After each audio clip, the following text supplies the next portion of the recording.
Hello, my dear friends, and welcome again to another episode of our reflections with regards to the Holy Week.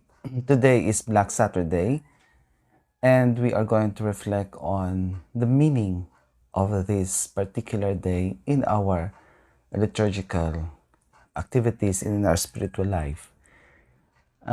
Just before we proceed to the subject matter or to the topic for this episode, I would like to invite you to please share and like this video on Facebook or in here in YouTube. And for those of you who have not yet subscribed, please do so. But for those who have already subscribed in the past, don't push the subscribe button again or it will unsubscribe you. So just take note, if there's a letter D, it's already in the past tense, that means you have already subscribed. But kung wala pa isang letter D, that means you have not yet subscribed. And I hope you will find this episode interesting. Thank you very much.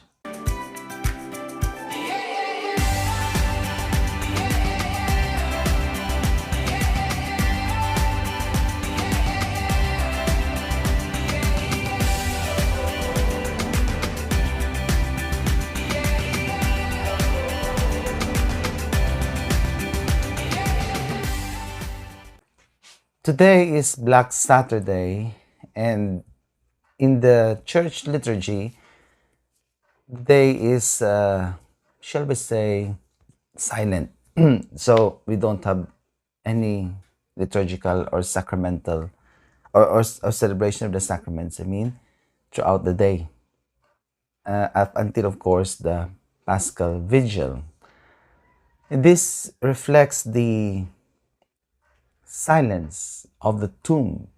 So it reminds us that Jesus is now in the tomb, and just like in the tomb, the church also is in silence. Of course, in theology, we know that in our creed, for example, Jesus descended into the dead, into that place where Adam and the other patriarchs and righteous men and women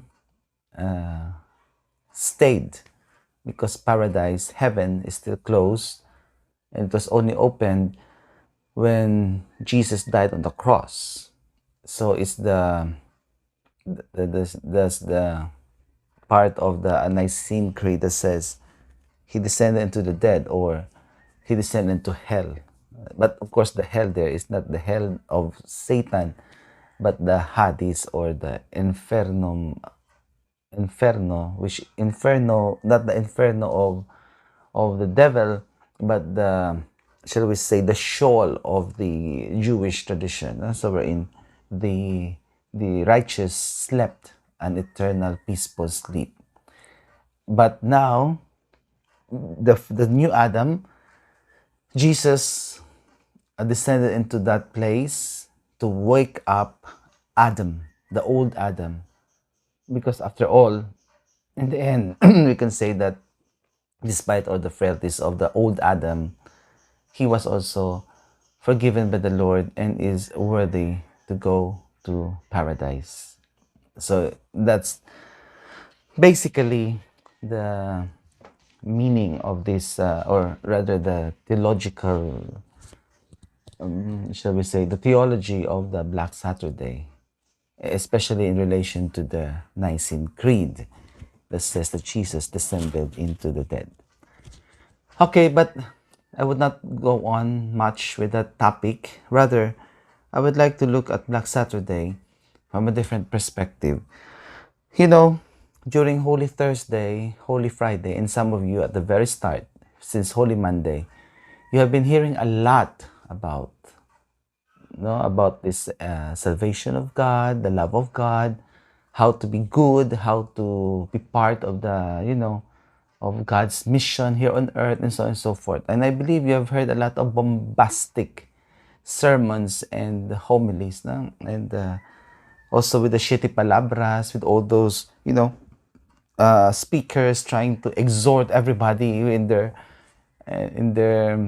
preaching and everything. And I find it being drowned no? So, malumos with so many words. We have a flood of words during this week. No? Have you noticed that?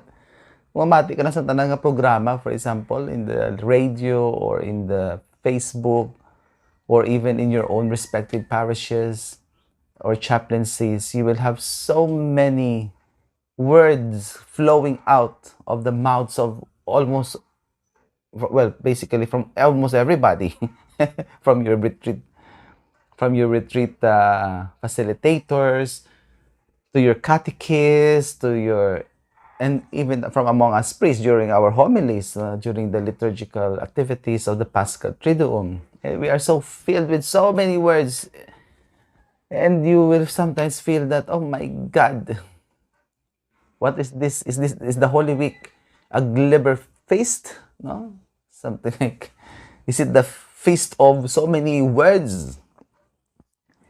And I believe Black Saturday is that part of the liturgy wherein we are invited to integrate.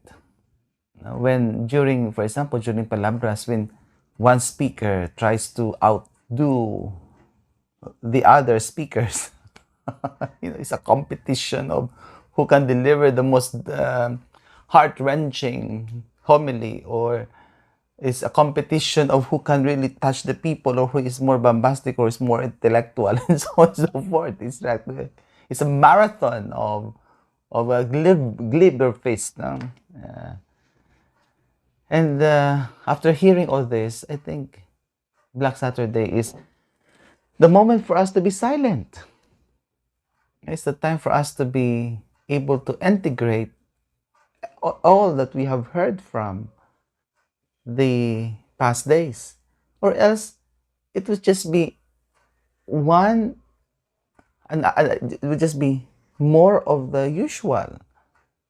It would just be another round or another year of a lot of talks. And then we wait for the next year to hear again. For one whole week, a lot of talks, a lot of words, and so on and so forth. So I believe this is the moment that we can really pause and reflect what the celebration was all about. Especially for those of us who are active during these days, no? For those who are in the church, for the clergy, for example, for the lectors, for the acolytes and the choir, and many others who are directly involved in the liturgy. I believe Black Saturday gives us a pause, no? Hopefully. But even then, we still have to practice, no? For that elaborate, often theatrical celebration of the Paschal Triduum. Paschal Vigil. No? So, mahilig kita Pilipino, daan niya sa mga drama in life. No? So, yan ang bongacious. The choir should be bongacious. It should be majestic or heart-wrenching. And then thus the execution of the serving of the altar servers must have to be precise, and it will be a lot of drama, like fire coming from the sky. And so I'm not saying it's bad. It's actually, it appeals to the Filipino psyche, and sometimes we have to cater to that, no? But as I said, sometimes in this so many things happening almost at the same time, we miss sometimes the point to settle down, to be able to reflect and integrate.